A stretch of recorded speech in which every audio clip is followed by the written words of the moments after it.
Let's go!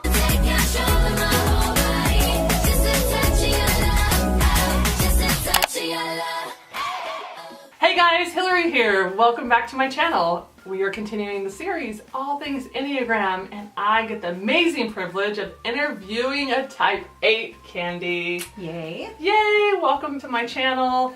Again, I'm Hillary. I'm a Type 9, the peacemaker. And yeah, so let's get started. Tell me a little bit about yourself. Well, my name's Candy, and I am native Arizonan, and I'm married to my husband Sean, and we have 3 kids. Yep. We live in Tempe, and we run a ministry called ASU Chi Alpha. Yes. Oh, they have an amazing ministry. I love it. And we are actually really good friends. Mm-hmm. We've known each other for a couple of years. Something like that. I think so. I've been in Arizona for 3.5 years, and so we go to the same church, and that's how we met. And I love doing life with her. So she's a Type 8, and I'm married to a Type 8, so I do really well with them. So, all right, let's get started. Okay. All right, guys, so the Type 8, they are known as the Challenger, and at their best, they're healthy. The healthiest that they can be. They're compassionate and inspiring, resilient, loyal, courageous, direct. They can be empowering, which you do that really well. She empowers others. But then at their worst, kind of like the average to unhealthy, they could be brutally honest, intimidating, bad-tempered. They could be loud. You know, they can have that like win at all cost attitude. And I like to think of that as like the healthy to average to the unhealthy, where you're going in your stress levels. So that's a little bit about the Challenger. So, Candy, how did you feel when you discovered you were a Type 8, and kind of what was the process of you figuring out that you defaulted to a Type 8? Well, at first when I took the assessment, I got a Type 3, and I did connect to some of those things. But as I started reading more about it, I thought, I don't really feel like that's me. Mm-hmm. And someone had told me that it's helpful to listen to other people's narratives of the different types. And good. So I started listening to the podcast Typology. And great one. Yes, love it. Yep. And I listened to one interviewing a Type 8 by a lady named Jo Saxton was interviewed. And as I listened to her, and even though our stories were completely different, as I listened to her narrative and the things that she said, I felt like, wow, you are in my head. Oh, really? Like, I felt like things she was saying are things that I have said oftentimes. And so I really connected to some of the things that she said, and that kind of helped confirm it for me. Like, what was one thing that she said that stood out? I think a big thing for 8s, or at least for me, is this idea of being too much.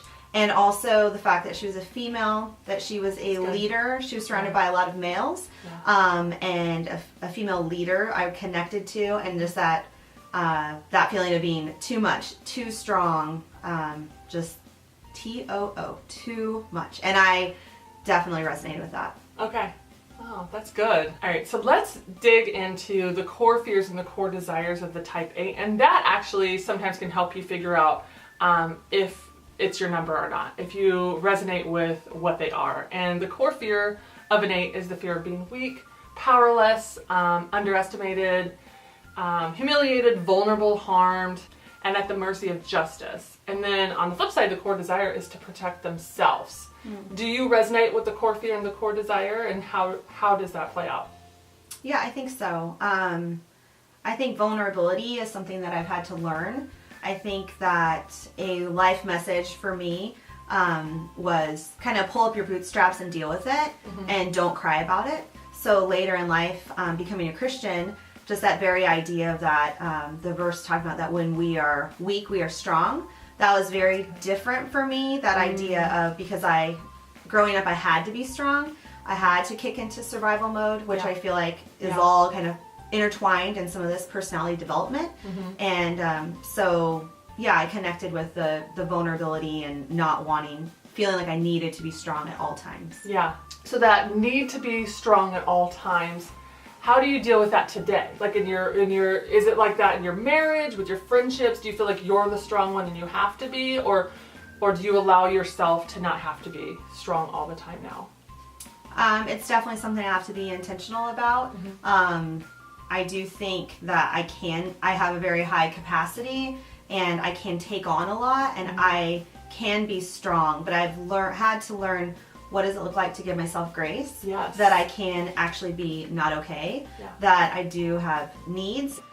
That it's okay to be needy, to have needs, that we all have them. So learning to identify what I need and then having the courage to be vulnerable enough to ask for those needs to be met has been something that I'm growing in and learning, but has been a game changer for me. Yeah, and if you're an 8 and you just listen to that and you're like, wait, what? I would pause and rewind, because that was so good for an 8 to hear. You know, that your needs do matter and that you don't have to be strong all the time. I feel like you're such a healthy 8, and you take time to rest, and you take time, you go away, and you give yourself some alone time, right? How did you figure out you needed that?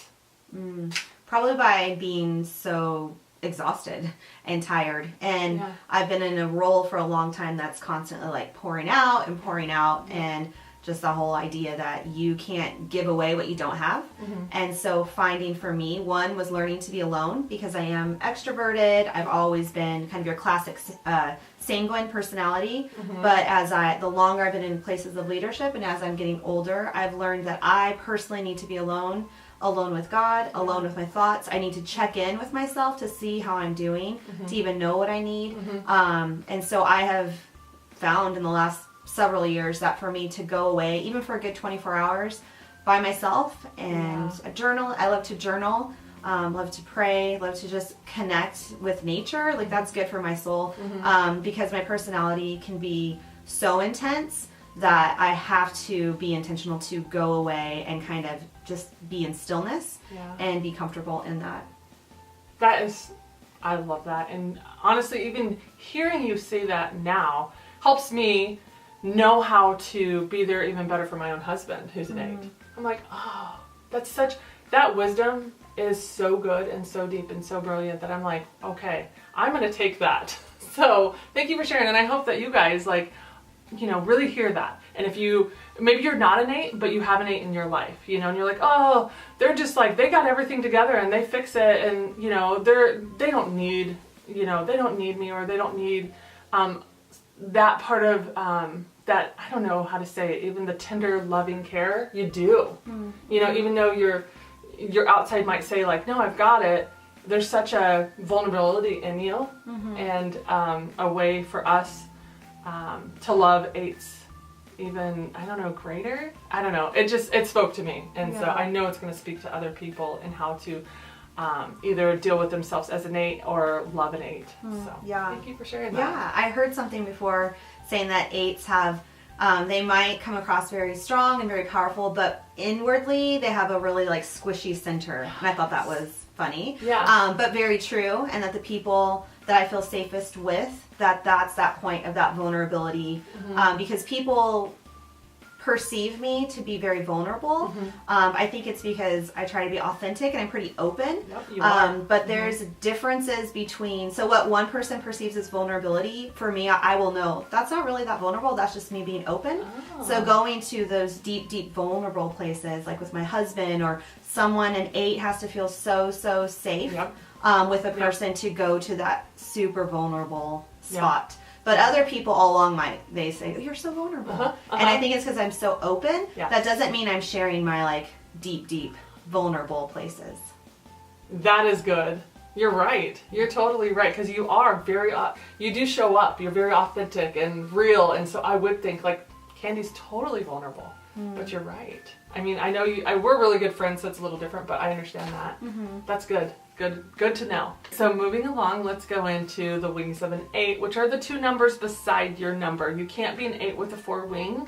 I know people want to be, but you're an 8 with either a 7 wing or an 8 with a 9 wing.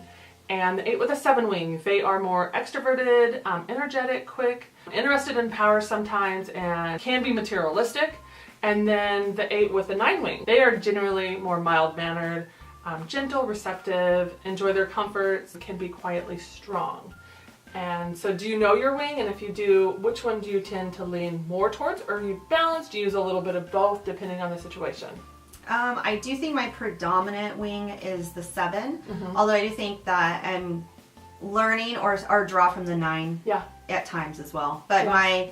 I lean more towards a 7. Okay, yeah. And so what does that look like? Is that where you feel like you're more extrovertedness comes out, and like I know you love adventure, you love to take trips, you love to go places, and is that how it kind of plays out in your life? I think so. So how can people love you best? Friends, family, husband? I think I really like to feel like I'm known. So I really appreciate like, real questions. Yes, we do. I think an 8, not only do they like to challenge people, but they really like to be challenged. So sometimes for me, I've had to learn, all the types are different. Not everybody enjoys being challenged. And I really thought everybody wants to be challenged.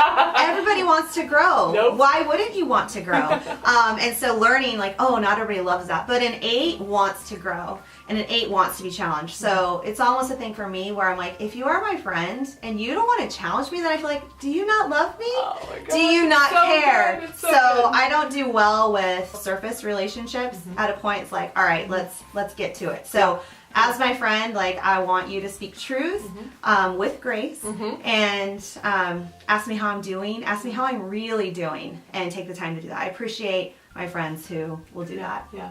And I do think, and correct me if I'm wrong, an 8 is sensitive. So you need to be sensitive in giving, like if you have something like that, like it does make you feel loved, but be sensitive about it. Yeah, I think so. Yeah. All right, so let's talk a little bit about the arrows. The healthy arrow and the arrow that's under stress. So the 8 moves towards the 5 when they're under stress. The unhealthy to average side of the 5 usually. And then it moves towards the 2 when it's allowing the Holy Spirit to enable them to transform and grow. For you, do you see those show up in your life moving? Like, do you know when you're moving like towards the 5 and you're like, oh, okay, why am I under stress? And then also the 2? I think for me, when I'm stressed, I feel like I've also learned to take on some of the upside of the 5, that I need that. Yeah.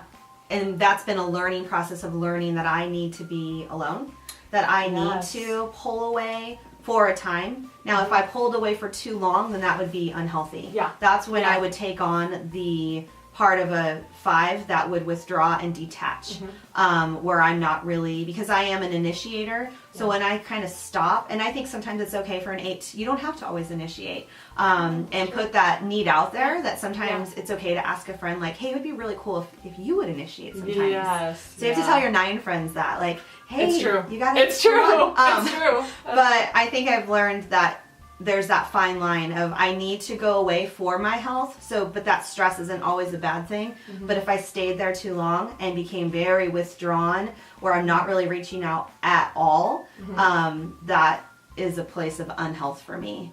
And for the 2, I definitely feel that when I'm feeling healthy and I feel like I've been taking care of myself, then I have something to give, then I will go into that place of like nurturing friendships or being that encourager, the gift of hospitality and wanting to like bring people in and gather. But I have to have energy to do that, so I've learned some of the 5 things for me are not all unhealthy. Some of them are necessary for me to be healthy.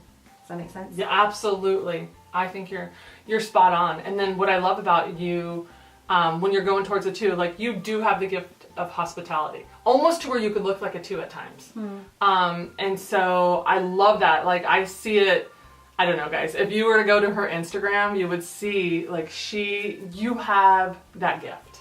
And so, and then just all the attributes of the 2, I see them a lot in you. And so just the loving, the caring for people. And, but I do agree, like the 9, see our 9, we could be afraid to assert ourselves, right? And so, but you're like, come on, you got to assert sometimes, right? And so it's such a good reminder for me actually too, is to assert myself, because otherwise I'm projecting that everybody else is a 9 like me, and you're not. And I'm not an 8. I do not like to be challenged, but it is healthy. But it's one of your wings. It is one of my wings. I know. I challenge people in the weirdest times. It's like I'm at the grocery store and I'm like, stop asking me if I want a credit card. And then I challenge them and I go crazy and I'm like, oh, sorry. All right, so let's get into the core weakness, which is for an 8, lust. And it doesn't mean relationship desires, though. It means more of a lust for power. It could be for intensity. It can cause them to push and assert themselves willfully. How does that play out for you? One of the areas of saying like that I like to be in charge, and there are times that an 8 will notice maybe. Actually, I read something that said like 8s will smell your weakness. Sounds bad, but if I go into a room and if someone else isn't stepping up, or if there's a gap, the 8 will automatically want to assert themselves into that position.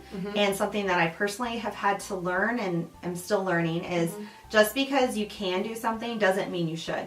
And so many times I found myself taking things on that weren't mine to take, overcommitting, which then leads to burnout. And so learning how to say no, learning that it's okay to support someone else, that maybe that was something that's uncomfortable for them, but an 8 can really help, encourage and inspire someone else to do something that maybe it wasn't their natural bent, but it gives someone else an opportunity to grow. So I think just that taking charge, and sometimes it can be a very positive thing, because that's another area that I would feel almost like shameful about saying that, like, oh, you just want to be in charge or you're going to take over. But seeing that there are times when that's really beneficial for an environment, for a space, and that's good. It can be strength, but it can be a problem if you don't let other people do it the way they would do it, that an 8 can't always think that you would just do it the best way. No, I think that's great. What I loved is how you allow somebody else, you would come alongside them, that you've learned to come alongside them instead of just doing it. And I know, being married to an 8, he just does everything. It's not always healthy for for you to step up and do everything at the cost of yourself. Yeah, definitely. And I think 8s have a really high capacity to take on a lot, which then ends up getting them in trouble. And then people expect that. Yes. Because 8s can be strong and powerful, like you said, then other people will just allow them to be always. And it doesn't allow other people to, step into their things. And you can ask my husband that when we first got married, well, I still do this actually, but at nighttime, I'm a night person. I know you're an early morning. 5 a.m. riser. I am. I don't get that. So our home, if we get to bed before midnight, that's like a miracle. But it used to be at nighttime that all of my like burning questions of wanting to like fix like our world's problems would come out. And so that intensity, and you know how like girls, when you would have like a sleepover when you're younger, you would like fall asleep talking, or at least I would. You just like chit chat. So I thought when I got married, like my husband would like chit chat for a long time, and I'd be like sitting there or laying there, like, just resting, and then I'd be like want to have this intense conversation, and I'd like say it or whatever very loudly, and my husband would be like, what? And he had already fallen asleep, like, because he takes like 5 seconds to fall asleep. And so we've had to learn that at midnight is not the time to like solve the world, and that my intense personality has had to learn that there's always going to be problems. I am not going to fix all of those problems, and that it's okay to sometimes like rest in stillness, because I think 8s need that to rest, and not just because, again, you have high capacity doesn't mean you should be stretched beyond like what is good for you. Right. I love that.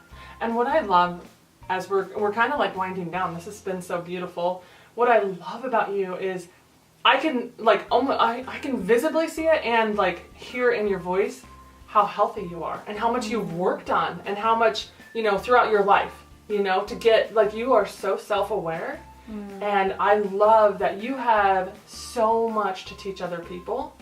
And then also like any 8s out there, I could feel it. Like, I love that you've done the work, and that you doing the work will help others.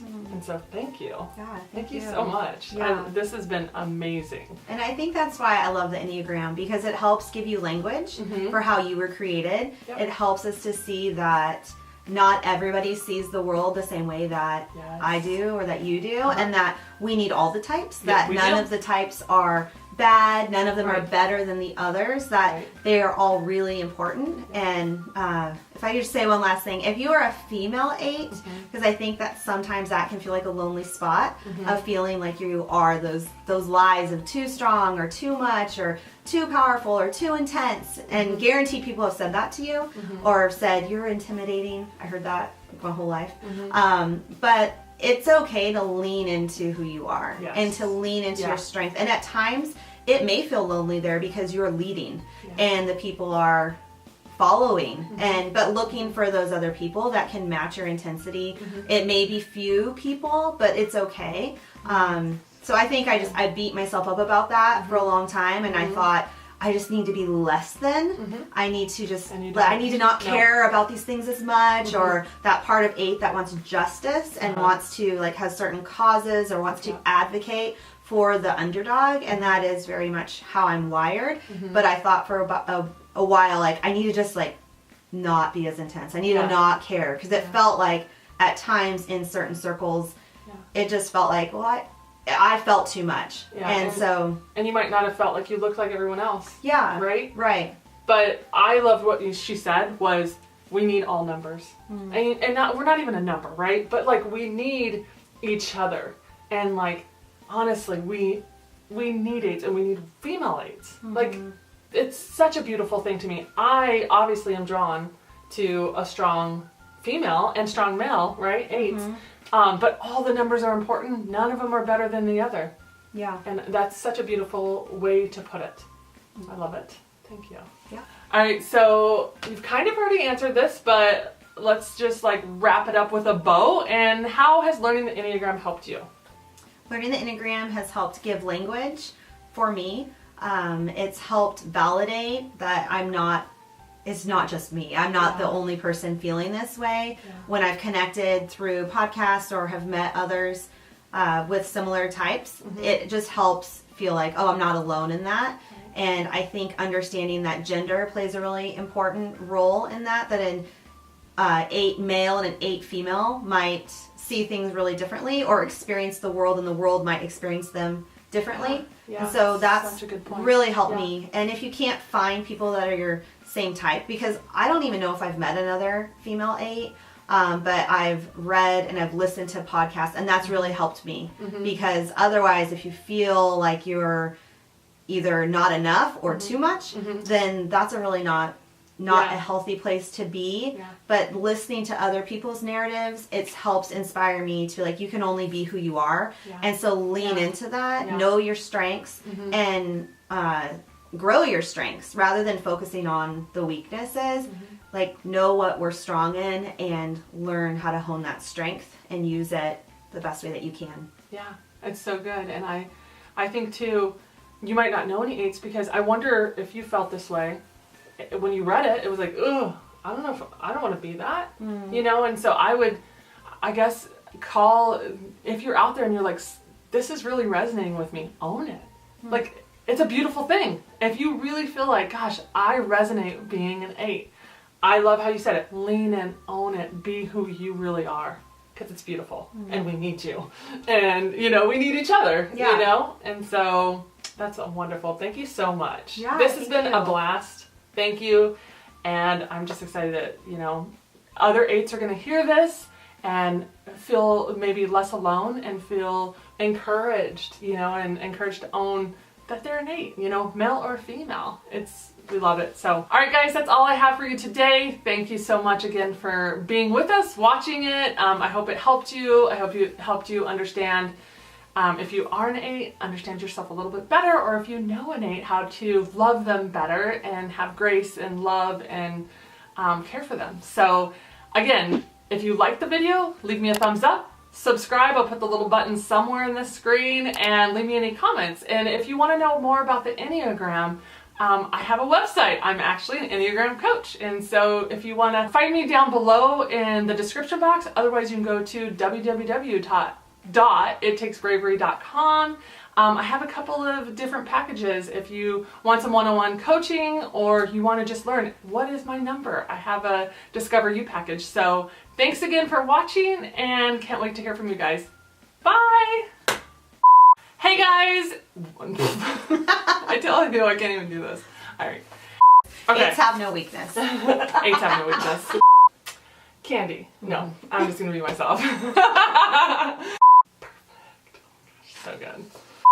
Are you hot?